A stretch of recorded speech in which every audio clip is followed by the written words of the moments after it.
Hello and welcome back to Race Recap. My name is Jackson. We're trying to get back on schedule as you'll see in the IndyCar video, but we should be good now because we will have the IMSA race recap that happened a couple weekends ago at Detroit and Belle Isle.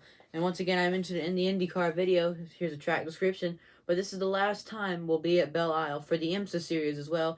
They usually race on the same weekend with the IndyCar drivers, and I have them once again.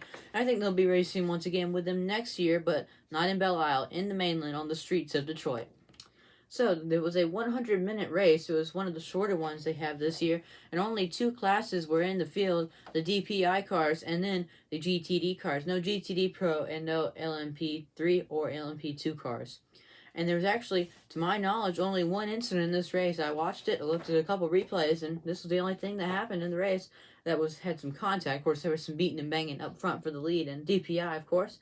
And this accident happened. No caution, so no full course caution in this race. When the 57 Russell Ward and the Mercedes AMG GTD car got up into the outside wall, and that bent the toe link, I believe, inside of the suspension and the housing in that car.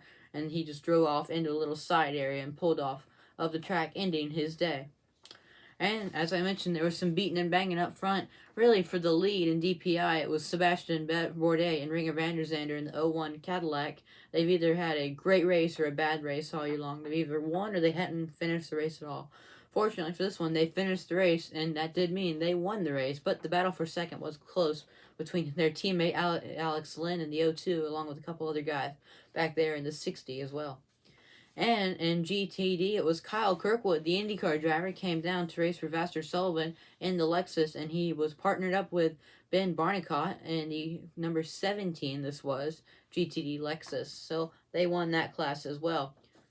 Well, that's all for Race Recap. Come join us in a little more than a week when we will have all 5 classes of racing in the third endurance race of the year. It's going to be fun. It's 6 hours at Watkins Glen.